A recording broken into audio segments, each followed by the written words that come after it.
Kulang na lang pati ang mga gamit niya ay ilayo niya sa piling ni Angeline dahilan para magkaroon siya ng rason para hindi ito makita araw-araw. Recently masyado siyang na-attached sa dalaga noong the fact that he is being a soft-hearted person lately. Hindi siya ganong tipo ng lalaki pero bakit bigla-bigla siyang nag-switch sa isang emosyong ni minsan never niyang naramdaman. Kailan nagsimula, kahit siya hindi niya rin alam. Basta ang tanging alam niya lang, automatikong nawala ang galit niyang nararamdaman para kay Angeline. Hindi yun tama kaya umiling-iling siya habang pinagmamasdan niya ang mga gamit niyang nakahanda na sana para buhatin at ilabas ng unit niya, natigil lamang siya nang umulpat sa tabi niya yung Christina. Boss, ito ba kailangan pang ilagay sa iba mong gamit? Tila nang aakit na sabi nito habang hawak-hawak ang tinutukoy. It's a condom. Wala siyang reaksyon kahit condom pa ang pinag-uusapan pero nang makita ang kalandian sa hitsura ng babae, doon pa siya naging iritado. Itabi mo kung gusto mo. Tipid niyang sagot bago ito lampasan kaso natigil siya sa paghakbang nang harangan siya nito. Itatabi ko to pero bigyan mo muna ako ng rason para hindi ako lodge sa pagtabi sa kanila. Mapang-akit nitong turan sa mga bagay na hawak-hawak. Ilang kahon iyon at wala na itong pakinabang sa kanya pero itong babaeng may hawak ng mga bagay na iyon ay tila sabik na sabik. Bamantong hininga siya na parang may kasamang pagtitimpi. Inaakit siya nito pero hindi man lang apektado ang alaga niya. Kabaliktaran sa nararamdaman niya kapag naririnig niya ang malamyos na boses ng isang babae. I'm not interested in dealing with that, Christina. Kung gusto mong ipagamit yan then go pero huwag sa akin. Pero mas bagay yata, ito sa'yo, boss. Nang aakit pa na sabi nito habang nakatingin sa gitna niya. Shibble, lihim siyang nagmura dahil sa kalandian na pinapakita nito sa kanya. Nangunot ang noo niya dahil sa ipinapakita nito sa kanya. Sa halip na maakit, yamot ang namamaybay sa sistema niya. Hindi ako cheap para pumatol sa mga katulad mo so please, distance yourself at me Christina kung ayaw mong tanggalin kita sa trabaho mo. Tihim bagang niyang banta, nagulat na lang si Trisha nang maaktuhan nito ang nangyayari. Boss, paalisin ko na ba? Habol nito sa kanya nang makalabas na siya ng unit niya. Huwag na Trish, kailangan niya yata ng pera kaya kumakapit sa patalim. Thanks. By the way, mauna na ako, you know what to do. Ang sabi niya sa bar siya pupunta para doon muna magpalipos ng maghapon kahit ang bilin niya kay Angeline na babalik din agad kaso nagsariling desisyon na naman ang manibela niya. Oh, what's bring you here, Marco? Nakangiting abot tenga na bungad sa kanya ni Lindsay nang buksan nito ang pintuan. Hindi na rin siya nag-atubili at pumasok na agad. Namiss ko lang tumambay dito, saad niya nang makaupo. Parang umaliwas ang bahay nito and it's new for him. Ako, didn't you miss me? Mapang-akit nitong Yusisa sa kanya nang kumandang ito sa kondangan niya. Naramdaman niya tuloy ang biglang pag-react ng gitna niya noong that Lindsay as is big as medium watermelon. He can't deny it, yun ang mga tipo niya but now, it's only a props for him. Oo, naging apektado siya pero wala na siyang gana. Parang bigla siyang naumay. Umiwas siya sa gagawin nitong panghahalik sa kanya. I have no mood to be in bed with you, Lens. Diretso niyang sabi bago niya ito inilipat sa sofa. Kitang-kita niya tuloy sa mukha nito ang pagkadismaya. She crossed her arms then sulked. Palagi ka nalang walang sa mood sa akin. Nowadays you always avoid me. Dahil ba yon sa maid mo, ha? Galit nitong akusa na ikinataas ng isa niyang kilay. Hindi yata tama ang naging destinasyon niya na doon pumunta. Siguro may nangyayari na sa inyo ng maid mo kaya hindi ka naapektado sa presenya ko. Watch your mouth Lindsay. Mas masarap ba siya kaysa sakin para mawalan ka na ng gana? What, Marco, you really hit your maid for the sake of your lust? Nor hindi siya. Shut up Lindsay. Senggal niya habang tumatayo. Natampal niya bigla ang noo niya dahil nagiging paranoid na ito. You have no right to talk to Angeline like that. You know nothing about her so stop being paranoid. Naiiling niyang dugtong bago ito tinalikuran. Bakit siya ganun? Bakit pa ang pabor pa ngayon sa kanya na ipagtanggol si Angeline kung ang totoo naman ay galit siya sa peke niyang asawa? And speaking, he has a right to do what he acts dahil una sa lahat, asawa niya ang pinag-uusapan. Pero tanging sa papel lang naman sila mag-asawa. Ay ewan. Ang buong akala niya makakapag-relax siya dito sa unit ni Lindsay just like before but he was wrong. Napatigil siya nang magsalita ito ulit. You seem smitten with her, don't you? Virgin pa siguro kaya nagugustuhan mo. Natatawa nitong talagang wala itong takot sa kanya. So what's the matter? Kung totoo man ang sinasabi ni Angeline na may nangyari sa kanila, it means hindi na ito virgin. Pero hindi yun dahilan para magulo ang patas ng mga plano niya. Parang nagpantong tuloy ang tenga niya dahil bakas na bakas ang panunuya sa boses nito. He faced her at tinapunan niya ito ng isang nakakamatay na tingin. Then he stepped forward. Nagtitimpi siya kaso hindi niya napigilan na hagipin ang braso nito at saka hinawakan ng sobrang higpit. Kitang-kita niya ang pagniwi nito. Slowly to your words dahil baka makalimutan kung babae ka. Mariing banta niya kay Lindsay. I warn you, never badmouth her again when she's not around dahil wala ka naman karapatan na sabihin yun.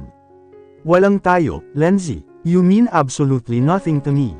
Bulgar niyang sabi bago ito binitawan at saka tinalikuran na parang wala lang. Hindi na rin niya hinintay pang marinig ang ibang ninangawan ni Lindsay dahil sa halip na nakakapagtimpi siya, baka mauwi sa kung ano ang galit niya. Maiksi ang pasensya niya pagdating sa mga ganong bagay. He dragged the door of his car when he stopped. Hindi niya alam kung saan siya ngayon tatambay. Hindi naman pwede na babalik siya sa bahay niya kung nasaan si Angeline. He made a promise to himself na didistansya muna siya. Pero kanina niya lang naman yun ipinangako at ilang oras pa lang naman ang nakakalipas. Counted na ba yun? Huminga siya ng malalim bago pinaandar ang kanyang kotse. Wala siyang ideya kung saan ulit siya dadalhin ng kanyang sasakyan dahil sa tuwing sinasabi niya sa kanyang utak, hindi naman sinusunod ng kanyang katawan. It's useless though. Sa huli, inilaan niya ang oras sa pag-inom mag-isa. Nasa isang bakanteng lote siya nakaparking habang inuubos ang natitirang beer na binili niya. He is like a broke billionaire kung makikita siya ng kanyang mga kaibigan. Iisipin talaga ng mga iyon na parang nalodge na siya dahil sino ba naman ang mag-aakala na isa siyang kilalang businessman tapos may-ari pa ng kilalang high-end bar sa buong syudad pero nagtitiis na tumungga mag-isa sa kaparangan at wala pang kainuman. Ang gago lang diba? Natawa siya bago inilapag ang bote ng beer. Pagkatapos pinagsawa niya ang sarili na tumingin sa kalangitan habang nakahiga sa likuran ng top-down niyang sasakyan. Sumilay bigla ang imahe ni Angeline kaya kaagad siyang bumungon sa kanagmura ng malutong. Damn you, Marco, anes niya bago inihilamo sa mukha ang dalawang palad. May mga kaguluhan sa isipan niya kaya hindi niya maintindihan ang sarili. Ayaw niyang seryosuhin ang mga nasa isip niya dahil hindi naman tama pero mas lalo yatang hindi tama ang nangyayari ngayon sa kanya. Para siyang mabubuang kakaisip kay Angeline. Angeline's POV. Nanlungo siya nang bumungad sa kanya ang sala na wala man lang lalaking nakahiga. Sabik pa naman siyang bumangon at lumabas kahit hindi niya pa naiitali ang kanyang mga buhok dahil maaga siyang natulog kagabi kaya hindi niya nahiritay ang pag-uwi ni Marcus. Sabi babalik din kaagad. Nasaan ka ngayon, ha? Himaktol niya habang inaayos ang throw pillow na nahulog sa sahig. Kung bakit ba kasi nahuhulog pa ito kung hindi naman siya umupo o humiga doon. Mabigat siyang bumantong hininga bago niyakag ang sarili pabalik ulit sa kwarto niya. Tulala siyang napatitig sa salamin nang makapasok sa banyo para maghilamos. Kahit medyo nalukumbay ay nagawa niya pa rin na ayusin ang sarili. Naghilamos siya, nagtoothbrush at pinuyod ang mahaba at bagsak niyang mga buhok. Nagwisik lang siya ng kaunting cologne para naman hindi halata daw na mabaho siya. As if naman na mabaho siya. Paglabas niya ulit ng kanyang kwarto, sa kusina ang tungo niya. Parang dating gawi lang din nung nasa condo unit siya ni Marcus. She cooked for her breakfast pero dahil maaga pa kaya naggatas na lang muna siya. Itinabi niya muna ang niluto niyang pang-ulam bago naisip ang mag-walis-walis. Ngayon niya napagmasdan ang kalawakan ng syudad. Sikat na ang araw sa labas kaya binuksan niya ang sliding window para makapasok ang sikat ng araw. Tumama iyon sa mukha niya at hindi niya nakuhang sanggan. Vitamins pa yun kaya hinayaan niya ang sarili na bumilad sa sikat ng pang-umaga na araw. Are you having your breakfast? Kasabay ng pagkagitla niya, napalingon din agad siya sa likuran niya nang marinig ang boses ni Marcus. Parang lumukso sa tuwa ang dibdib niya at hindi napigil ang takbuhin ang pagitan nila. Gulat na niyuko siya ni Marcus habang yakap-yakap niya ito. But after those unexpected move, she stepped backward and pinched their fingers na payuko siya at saka pumikit dahil hindi siya makapaniwala sa kanyang ginawa. Sorry, hindi ko sinasadya, hinjung paumanhin niya tikim ang tanging narinig niya rig sagot galing kay Marcus. Siguro naman wala lang naman iyon sa lalaki. It's a normal act also. She is his wife so it's normal. Walang mali siya sa kagaya nilang nagbabahay-bahayan lamang. At higit sa lahat, hindi kailangan seryosohin ang mga ganang galawan dahil hindi naman sila nagmamahala ng tunay. Kasal sila pero tanging sa papel lamang. May dala akong bulalo na baka. Kain na tayo, imporma nito ilang minuto ang lumipas. Naunang lumakad pa kusina si Marcus kaya nagkaroon siya ng oras na sermonan ang kanyang sarili.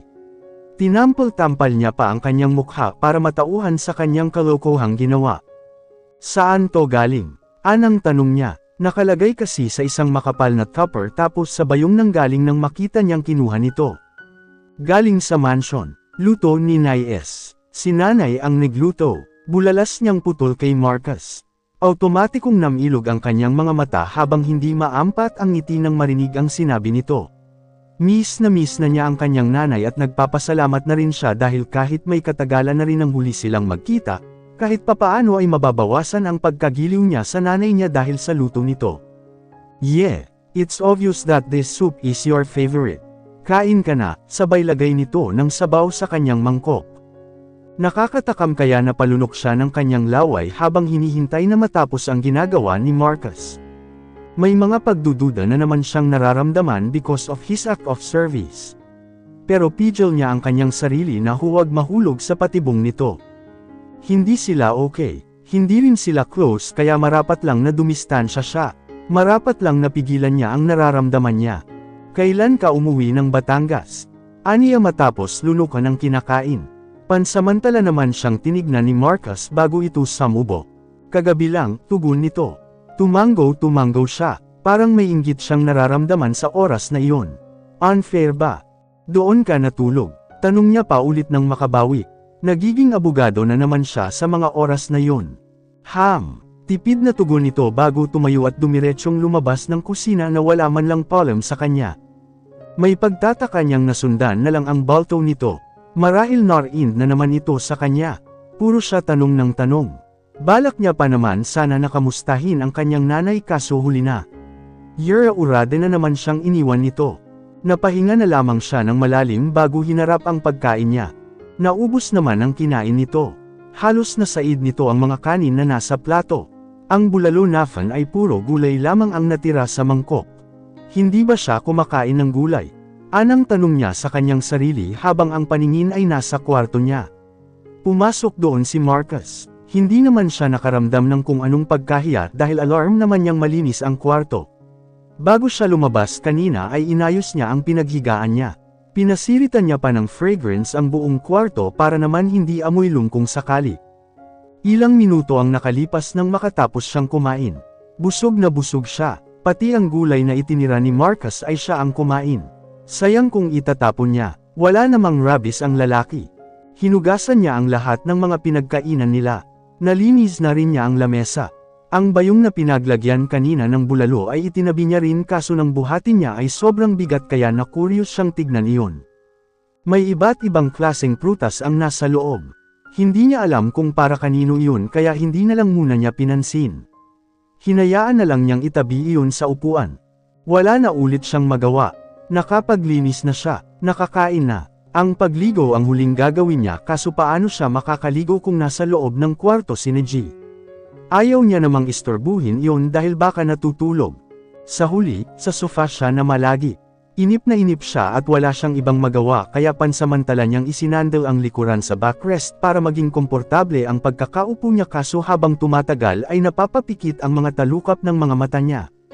Hindi niya kayang pigilan kaya nagpaubi siyang lamunin ng antok. Nang lakbay agad ang diwa niya. Hindi niya alam kung anong tunog ang naririnig niya pero dahil sa sobrang antok hindi na niya nakuha pang maging kuryoso sa mga nauulinglingan sa paligid. Para siyang idinuduyan, lihim siyang napayumas habang nakapikit ang mga mata ng sumilay basta sa diwa niya ang imahe ni Marcus. Para siyang nakikiliti dahil sa kilig na nararamdaman. Silly, Anang imak ng kung sino pero patuloy pa rin sa paglakbay ang diwa niya. Kaagad naman siyang napanguso dahil sa sinabi ni Marcus hanggang sa yapyusan niya na lang ang matigas na braso nito at saka tuluyan ng humipig. Hindi niya alam kung parte pa ba iyon ng panaginip niya. At kung parte man, susulitin niya na dahil hindi niya naman iyon magagawa kapag literal na silang magkaharap.